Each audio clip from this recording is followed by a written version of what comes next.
창세기 변문 백답 다스리게 하시는 은혜. 여러분의 구독, 좋아요, 알림 설정은 이 사역에 큰 힘이 됩니다. 안녕하세요, 김홍석입니다.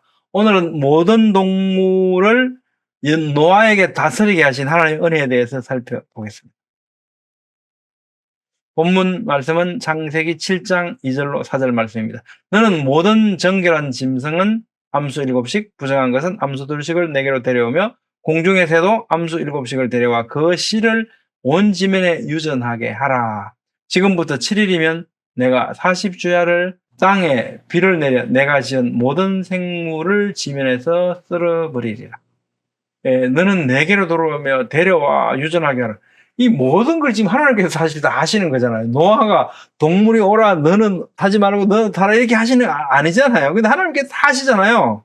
그러면서 뭐라고 그러시냐면, 그러면서도 불구하고 너는 내게로 돌아오고 얘들도 데려와서 유전하게 해라. 이 노아에게 이 일을 시켰어서 노아를 어떻게 해요?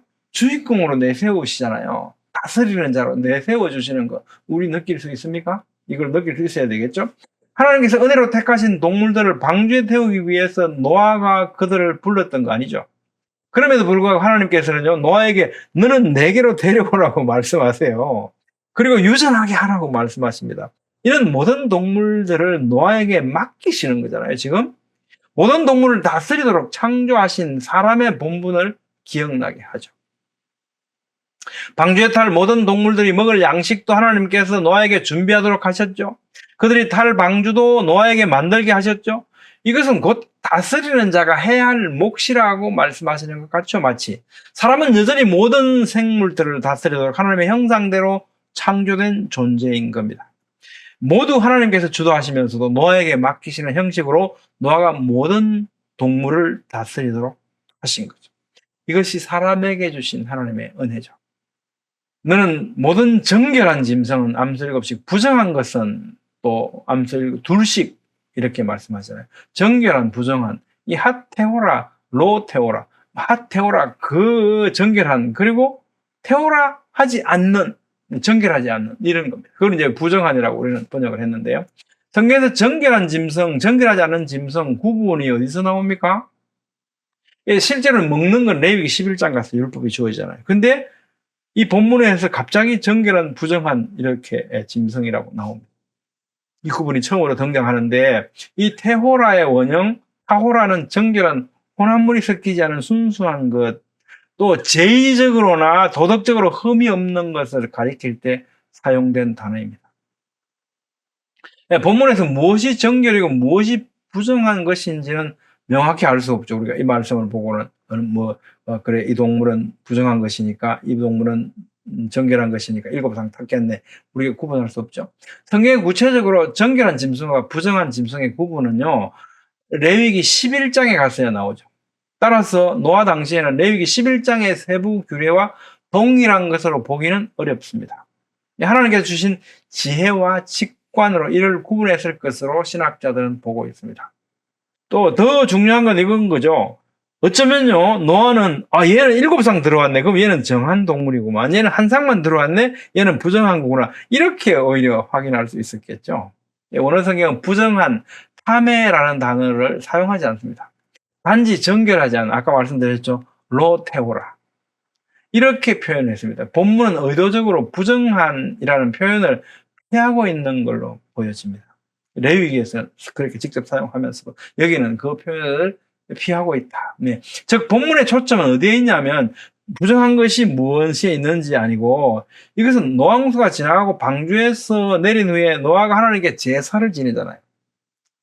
그 제사를 드린 수 있는 예물인가에 초점이 맞춰져 있는 것으로 보이죠. 레위기는 이건 먹어도 되고 안 먹어도 되고 이렇게 구분이 되어 있지 않습니까? 레위기 11장에 정한 동물과 부정한 동물은 음식과 관련되어 있잖아요. 그런데 노아홍수 후에 육식을 허용하실 때도 그 이전에는 육식 자체가 없었잖아요. 노아 방주 들어갈 그 당시에 없었죠. 정한 것, 부정한 것. 근데 레위기는 어떻게 해요? 정한 동물, 부정한 동물, 이건 먹어도 되고 안 먹어도 되고, 육식 자체가 없었다는 거죠. 상황이 자체가 다르죠. 그런데 노아홍수 후에 육식을 허용하실 때도 9장 3절에, 그죠? 정한 동물, 부정한 동물에 대해서 구분하지 않습니다. 그냥 피째 먹지 마라 이렇게 말씀하셨을 뿐이죠. 따라서 본문의 정한 짐승은 노홍수 후에 드릴 제물에 관련된 것으로 보는 것이 타당해 보입니다. 이것은 레위기 11장에서 말씀하신 정한 것, 부정한 것에 정확히 일치하는 것으로 보기는 어려워 보입니다. 너는 모든 정결한 짐승 암수 7씩, 암수 2씩, 암수 7씩 온 지면에 이 수에 대해서 그죠? 7, 7, 2, 7, 7으로 기록되어 있기 때문에 이거 지난 시간에 살펴봤잖아요. 7상 한 상, 7상 의미한다는 거를요. 예, 온 지면에라는 표현은요. 지속적으로 강조되고 있죠.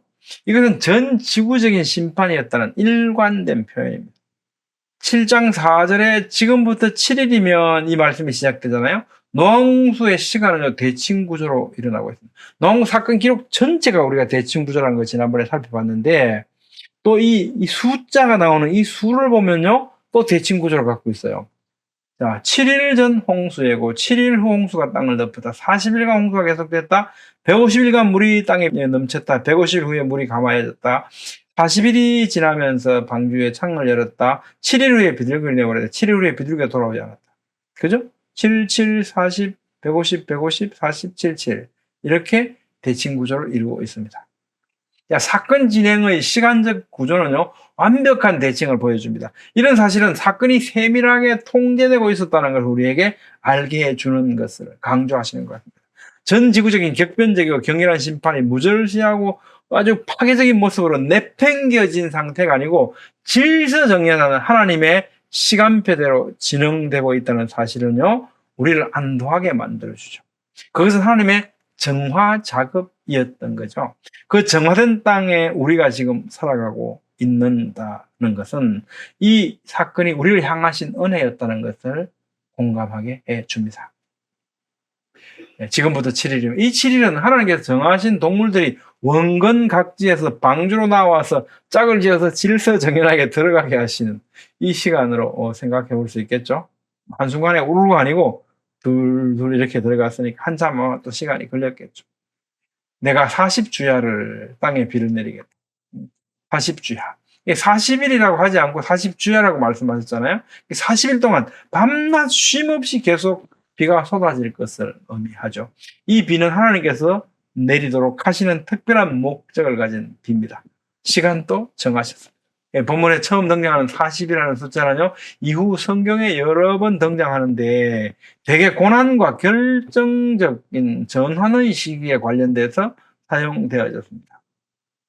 출애굽한 이스라엘 광야 40년, 가나안 땅 정탐 40일, 모세가 시내산에서 40일 있었고요. 니느웨 도성의 40일 회개 기간, 예수님의 40일간 금식하시고 시험 받으심, 그리고 부활하신 후 40일간 계시다가 성천하신 사실들이 40이라는 이 숫자와 연관되어져 나타납니다. 40이라는 수는요, 고난을 수반하지만 이 과정을 거쳐 악이 패배하고 선이 승리하는 과정들인 것으로 이렇게 수렴이 되죠. 이런 맥락으로 바라보면 노홍수의 40주야는 모든 생물에 대한 심판이지만 동시에 우리에게는요, 새 세상이 열리는 전환점이라는 의미가 됩니다. 예, 악의 멸절과 의인 노아의 승리를 통해서요, 우리에게는 정화된 새로운 세계가 열리는 은혜의 과정이었습니다. 이 점에서 바로 이 40이라는 숫자의 의미를 우리가 또 새롭게 관망해 볼 수 있겠죠.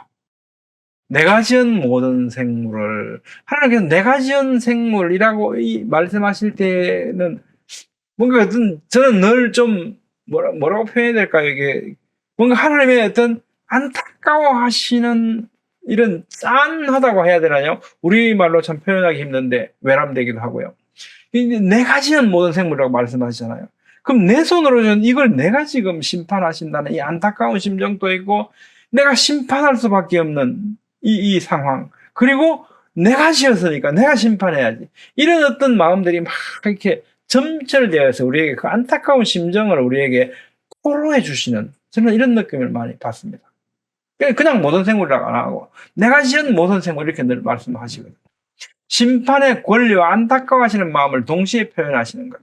여기서 생물을 또 네페시하야라고 쓰지 않고요. 이제 모든 생물, 창세기 1장에 네페시하야라고 그랬거든요. 근데 이제 예쿰이라는 단어를 사용하고 있습니다. 이것은 예쿠면요, 굳건히 서서 왕성하게 움직이는 생물의 어떤 활동성을 강조하는 표현이거든요. 아무리 활동적이고 생명이 넘치는 이런 것들, 이런 것들 다 내가 지면에서 쓸어버릴 거야. 이렇게 말씀하시는 것 같습니다. 여러분 어떻게 생각하십니까? 오늘은 모든 동물을 노아에게 다스리게 하신 하나님의 은혜에 대해서 살펴봤습니다.